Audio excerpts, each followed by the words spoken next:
So despite the fact that Trump just listed off all the investment coming into America, the economic numbers showed a bit of contraction today. It was 0.3%. And the usual haters, they lost their collective minds over this. All right. Some even make the case that we're in a recession. The American economy is contracting and not expanding. The economy contracting for the first quarter, raising some recession fears. Because I'm convinced we're going to recession. Near term. We're not in a recession. And you folks who watch this show probably won't be shocked by this, but these are the same people who refuse to admit under Biden that we were actually in a real recession that we were actually in.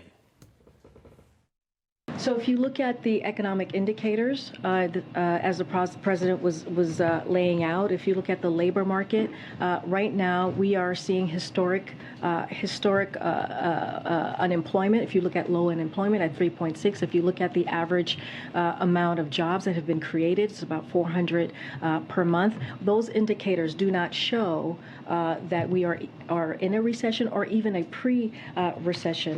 I don't miss her at all. But the definition of recession, if KJP missed it, was, quote, a period, usually at least 6 months, that's 2 consecutive quarters, of low economic activity or negative growth. Trump has been in office for 101 days. In case you missed his 100-day rally yesterday, 101 days is less than 6 months. And since the libs touted Biden's great and fabulous economy, it wasn't. But they did that right up until January 20th.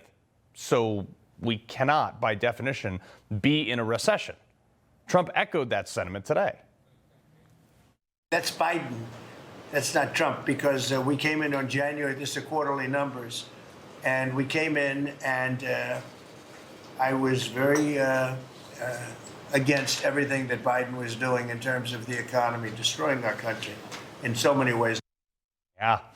Now, who here would like to know why we had an economic slowdown today, or at least reported today? First off, the reason they're reporting a slowdown is because, one, almost 1 million of the jobs from Biden's statistic that he was touting basically the last year of his presidency had to be revised out of the report. He never actually created them. 818,000 jobs that they claimed existed, that they created, didn't actually exist. They were never created. And many of the jobs that were actually created were government jobs, 25% of them to be exact, which amounts to be well over 100,000 jobs. So they weren't actually contributing to the economy. They were just touting them as job numbers, but they were a drain on the economy, not an addition, because they're getting paid by taxpayer dollars. And the reason those unemployment numbers are stagnant right now, because they basically stayed the same. You can see right there, that's obviously October, November, December, January, February, March. Through the last 6 months, the reason the job numbers have stayed so stagnant is because Trump fired 100,000 or so government employees in 100 days. And thank God he did. But I'm just ballparking here. The average salary of a government employee is $108,000, and associated employment taxes and benefits, it costs the taxpayer about $145K a pop. That's almost $15 billion right there, not to mention the office space that is no longer rented to house them and their offices, cutting of the programs that they were no longer spending money on. You're touching $25 to $30 billion in savings. But you got to remove those 100,000 jobs from the jobs report, naturally. And also, this is a big one. The number one reason the economy appeared to shrink is because Donald Trump stopped the gravy train. Doge alone cut like $160 billion in contracts, waste, fraud, abuse, whatever. Trump froze another, call it 10 to 12 billion in other programs like foreign aid that we didn't like, allocations to illegal immigrants and stupid programs abroad. So call it like $170+ billion that the government is not spending anymore. That goes against the GDP for this quarter, but it brings down inflation. Also, the economy shrunk. Shrunk by 0.3%. Remember, 0.3% of our nearly $29 trillion economy is, drumroll please, $86 billion. Now look, folks, stay with me here. I'm throwing a lot of numbers, but I promise this will make sense.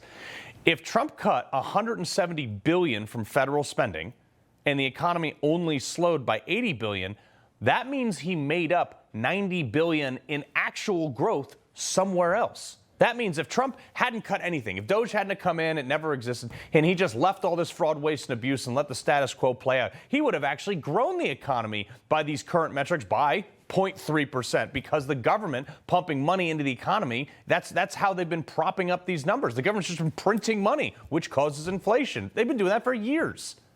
It was unsustainable. That's why inflation got so high. Trump inspired more actual growth than Biden ever did. He just cut off the gravy train in his first quarter, and now you're going to see his second quarter explode, folks. Mark my words on this. You can hold me to it. Here's the indicator for that. There's 74% more new business loans. We talked about this yesterday than there were on Biden's first 100 days. Tons more than his last days.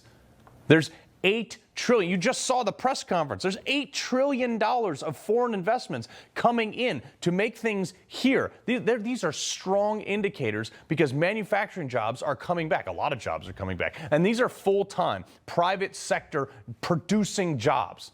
I'm also not that concerned about this immediate unemployment numbers where they say, it's all basically floating around the same number because unemployment numbers are looking at people who are looking for work. And in the last few months, actually, since Trump was elected, more Americans are declaring themselves in the job market. We haven't lost any jobs, folks. In fact, we lost some federal jobs, but they've been made up in the private sector.